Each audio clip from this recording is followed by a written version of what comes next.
Hello and welcome to another episode of Garden to Table with Rose, and I am Rose. It's Friday, August 9th, maybe? So I'm out harvesting some tomatoes and doing a little weeding, cleanup. It's nice and cool today. I think it's only supposed to be 80, so that's great. But anyway, I thought I'd do a mini tour while I'm out here because I haven't done a tour in a very long time, at least a month. And my garden has peaked. Actually, it's on the downward slide. It's peaked and gone over. So everything is in its full glory. I notice here something has come over here and eaten all the leaves off of my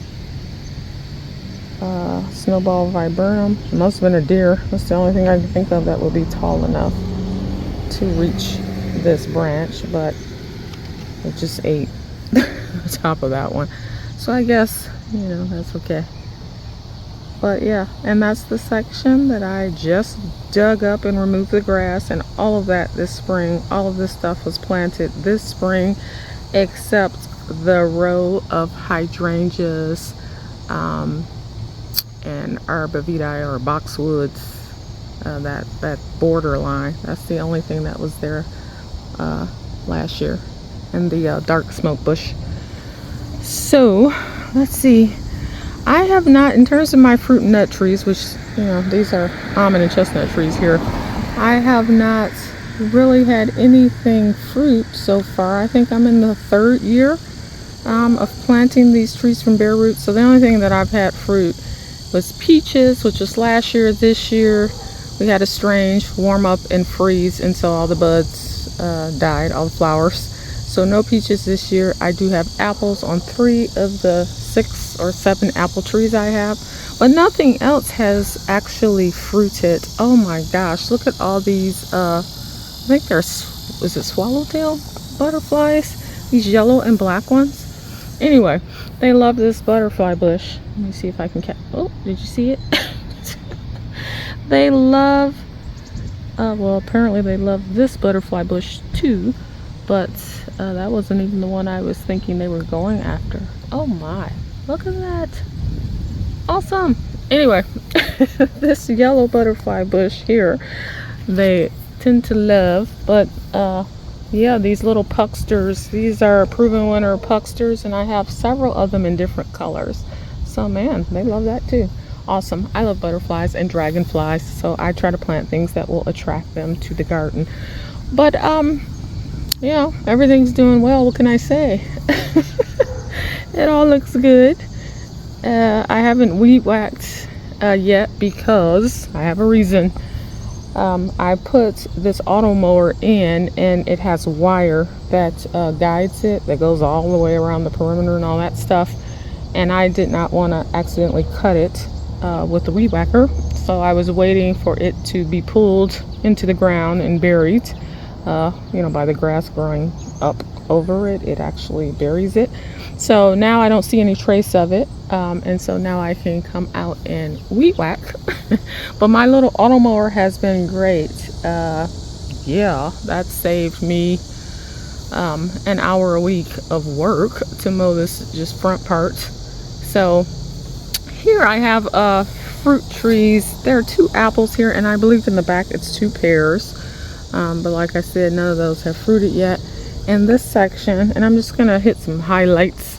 In this section, I have 3 peach trees, and as you can see, I pruned them at the summer solstice, about the end of June, and that kind of keeps them short. But then they keep growing, and so now they're pretty big, and they need to be pruned again. But I won't do that until fall, my final pruning. So all of my fruit trees I keep 6 foot tall or less, so that I can harvest from the ground. And also, since it's just me, I don't need a ton of fruit. I only need enough that I can eat or freeze or can or whatever I'm gonna do. So everything over here is looking lush. We've had a lot of rain this season, so much rain that I think I've only had to water once the whole season. you know, tons of water. So it's good in that you don't have to water, but at the same time it creates opportunity for fungal diseases. So I have had some issues with my roses in particular, because they're very susceptible to fungus and diseases.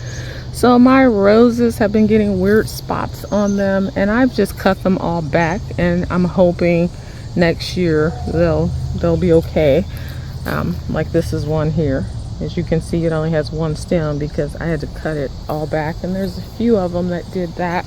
But I keep growing roses because they're beautiful. I mean, I just love the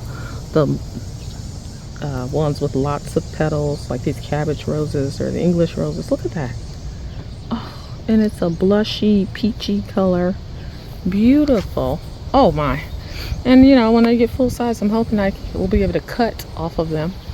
My Rose of Sharon tree is, the blooms are going over now, but it is packed with blooms, and they are some kind of dark pink this time, magenta this year. So each year they're a different color, so we never know what we're gonna get.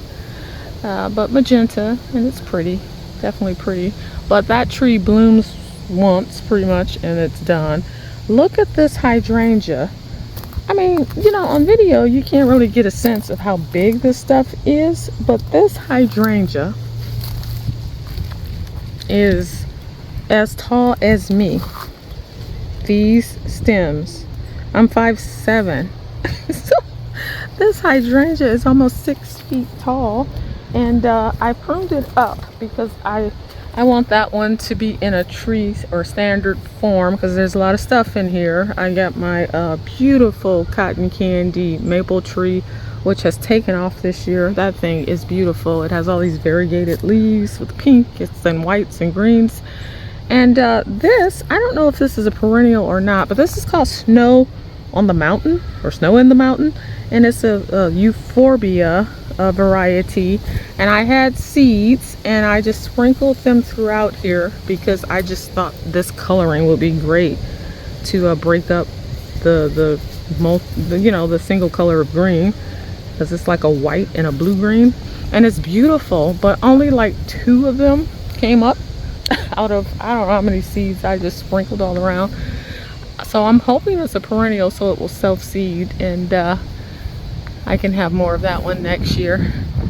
My cherry blossom tree is super tall. I would have to get a ladder to get up there and do anything with it, but I was planning to let this one go for it. I have pruned it, as you can see, limbed it up, and it only has 3 main branches coming off.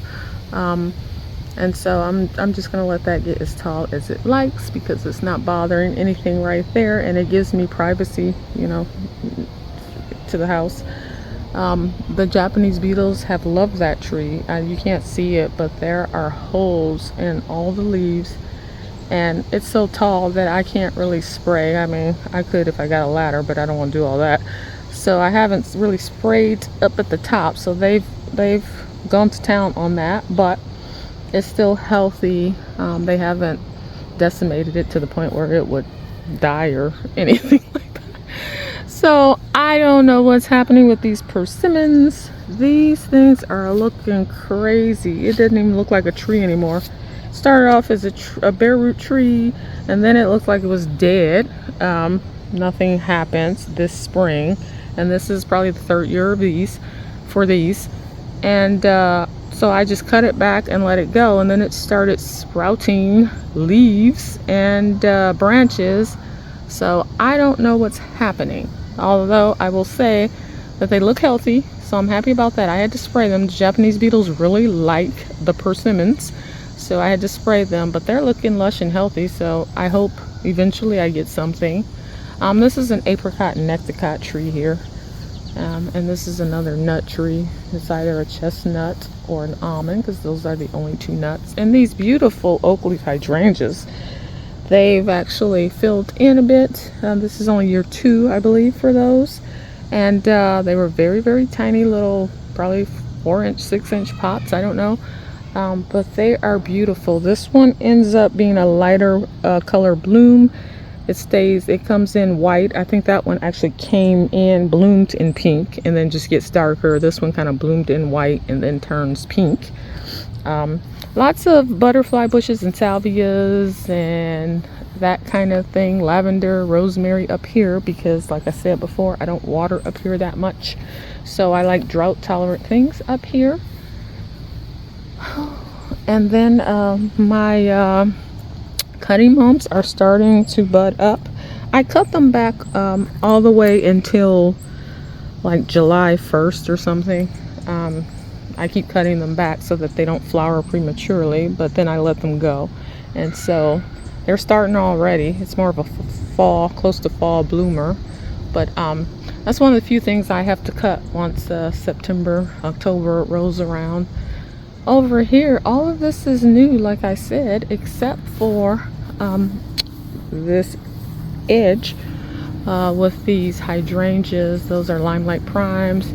And I have a big purple smoke bush here. That's a proven winner smoke bush. And then the gold one, that's also proven winners, is there. So yeah, the hydrangeas are finally getting some height on them. Those were also very small when I planted them. I think that's a Weigela, or either that's a Weigela over there. Variegated. But all of this stuff has really taken off. So over here back by the fence, everything is looking good. These peppers over here in the back haven't done much. I think there might be a couple of peppers on one of the plants, but they haven't really flowered much back here. Maybe they don't get enough sun. Those were just extra pepper plants that I had that I put back here. This is another viburnum here, which is going to be the kind of centerpiece of this area because that gets pretty big.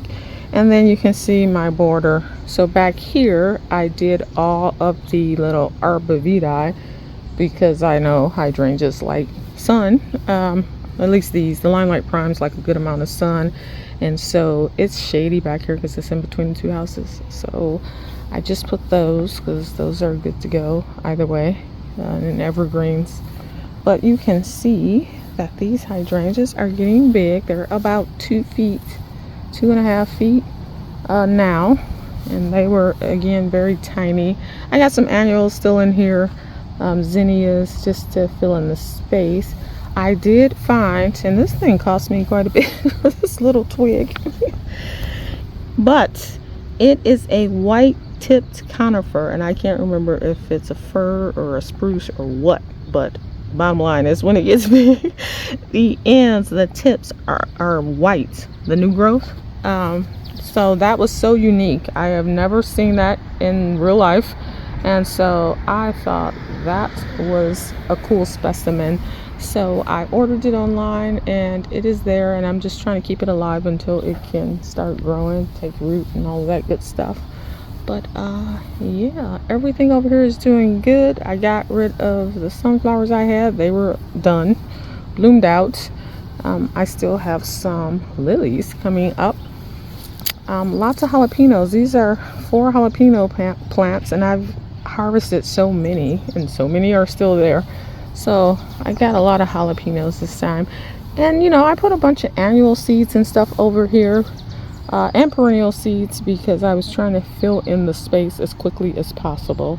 So you see I got some starflower, things like that, and I'm not sure which of them might be perennials and which of them might be annuals, but we will see in the spring when it comes back.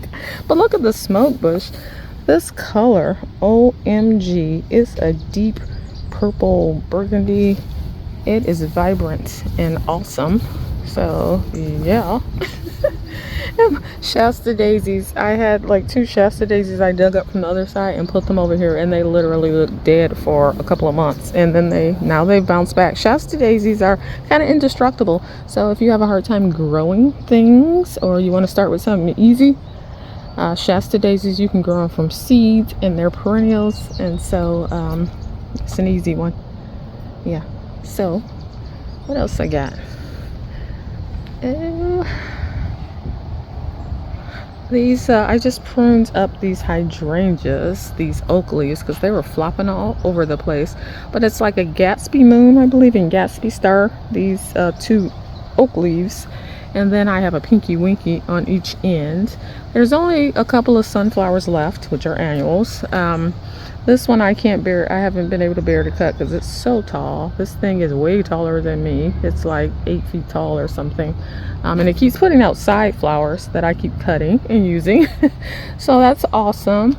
My fluffy arborvitae, which are this yellow gold, are getting bigger, and I don't know, it's kind of crowded over here. This one's spilling into the walkway, but it is what it is. I won't be moving those, so I'll just deal with it as it happens.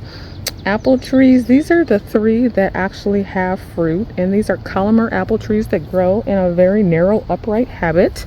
And this one I've harvested a couple of apples because they were getting some brown spots on them and they were sour. I assumed it was a Granny Smith type, so I just cooked with them and they were fine. There are 2 red apple varieties here and 1 green apple, but I can't tell you the specific name of the cultivars. And then all this stuff has bloomed out that was over here. A bunch of lilies, a lot of the white astilbe, it all has bloomed out.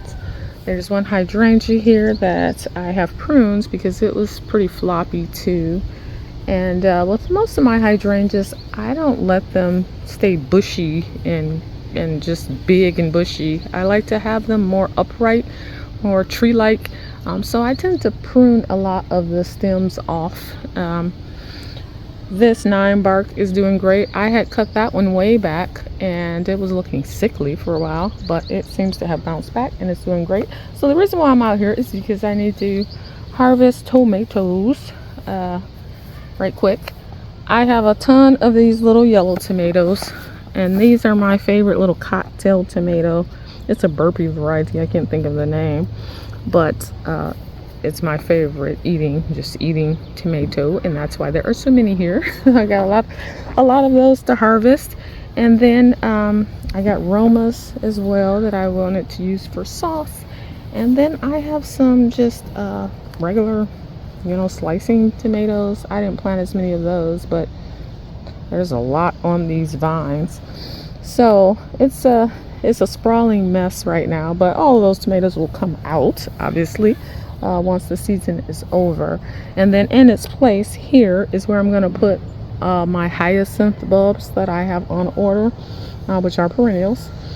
And look at this clematis. There are 2 clematises here, but it has completely covered the trellis. Last year it kind of went up to here on both sides and stopped, which was the first year I had it. But now it's completely covered and I have to keep cutting it back so that I can still get through the opening. But oh, it's beautiful.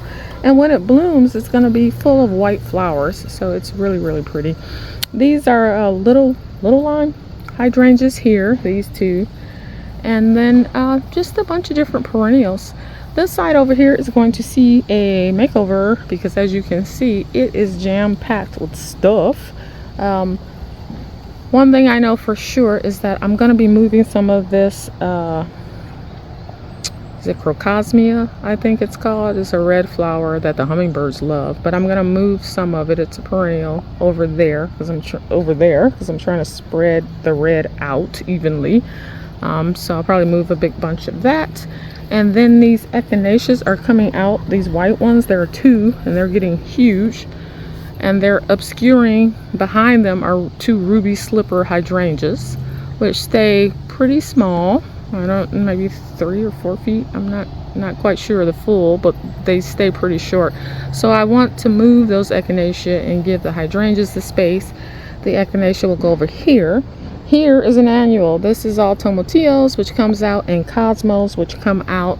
So this whole section, and this section has nothing. I just dug it up this spring. But so this whole section is going to be empty in the fall, and so I'm going to move those 2 echinaceas, and I may move one of the hydrangeas because there's a whole line of hydrangeas in there.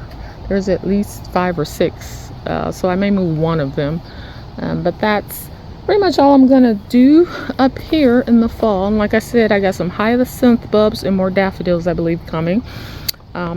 Here are more of the cutting mums. Here are more of the cutting mums. Yeah, my pots are even still going strong with the petunias. And usually they get tired. It seems like they get, burnt out. But I cut them all back a little while ago, and they're flushing out again. Not as big as they did the first time, but it's looking good. They survived in the window boxes, along with, I think that's a marigold I have in there, but those are the only two things that really survived. I think the key is to find something that likes all shade, which the only thing I can really think of are like ferns and hostas. So I don't know what I'm gonna do in there next year. The petunias will grow in there. They seem to grow no matter what. So maybe I'll just fill it up with petunias because I like having color in those. I don't want to just do a green perennial. I want something with color. These two ferns have done great. They actually started to burn because I had them sitting closer to the edge and they were getting sun, part sun. And I don't think ferns like any sun. So I moved them back where they were completely in the shade, and now they seem to not be burning, which is good. I got my wild fork boxes that just got delivered with my meat. I got to take that in. This evergreen arborvitae thing is going into the ground because it's big now, and I think it's outlived this pot. Outgrown this pot, I should say. So it stays in a ball shape, and I really like this particular plant. I'm gonna put that one in the ground over in that section that has the tomatillos, and then I do have another evergreen in a pot, but I'm probably gonna leave that in the pot. I'm not ready to put that in the ground. I don't even know how big this thing gets, but I love it. It's like floppy and very green, and it's so soft in the spring when the new growth comes in. It's just it's kind of a loose interpretation of a Christmas tree.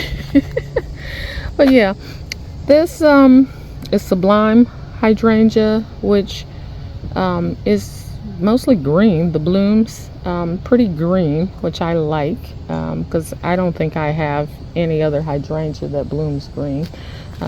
So I like that one there. Oh, look at the petunias. Oh, it's so full. There's actually an arborvitae or an evergreen down in there, but it's been hidden by the petunias, which come out, at the end of the season. I am going to move, this lilac. This is a lilac. I'm not sure which color. It's either purple or white, but I'm going to move that because they get pretty large and it's full over here. So I'm going to move that over to the new side that I dug up and find a spot for it over there. So yeah, these have to be trimmed back. These I can't think of the name of them. They were here when I bought the house, but they do bloom pretty pink flowers, and I have several of this shrub. I have one or a couple that are white blooms, and I can't think of the name of it, but it makes a good filler, cut flower filler. And here's another one of those snow on the mountain euphorbia plants that came up, one of the three that came up. There's another 9 bark in here, a golden one. And yeah, that's all I got to say about the front. I'm trying to keep this fairly short, but I get to talking. But yeah, it is looking very lush. Everything is very full. I've been cutting things back to keep it from looking like a jungle. Yeah, so we're going on the downhill slope of the peak of the garden and the full bloom of everything. So here, as we go through August and September, things will start to look tired and kind of fade out. But it was a glorious season. I mean, oh, the gladiolas, I'm hoping those return. They're not really hardy to our zone, but a lot of people in zone 6 say they come back for them, so we'll see. They ended up being beautiful additions of color to the garden, and a lot of them I cut the more pastel and whites. I left the bright colored ones here because I'm not really into bright colored flowers like the reds, the purples. So I am hoping some of them return because they really add pops of color and height throughout the garden. So that makes me happy. But yeah, that's what I got going on in the front. And like I've said before, my front garden is complete at this point. You tweak things. If something dies, you might have to replace it. But really, after I plant these bulbs that I'm getting in the fall here, the hyacinths and daffodils that I have coming in, that's it for the front. There is no more space to plant anything. What I have will still get bigger. They're not full size yet. And I may even have to thin some things out over the next couple of years. But I'm very happy that this is complete. You know, it's fun gardening and planting things and buying plants and all of that. But this is a lot of work. It's exhausting. You have no idea how many hours I have to spend out here per week. I mean, and when the season starts, it's like, you know, at least 4 hours a day, every day. So there's a lot of work involved. And this is just the front. I have a big garden in the back too. And what I have is so diverse that it's not a one size fits all. You do the same thing for every plant, because I have fruit, I have perennials, I have annuals. So each thing requires different treatments over the season, from spraying regimens to fertilizing regimens. And trying to keep up with all of that has been quite a challenge. So I know that I could not manage any more than what I have now. This is, I'm maxed out. Yeah. And so that is it. That is my tour of my front garden here in mid-August. And, you know, we got a couple of months left in the growing season. So I'll probably be back before the season is over. But until then, have a wonderful August. Bye bye.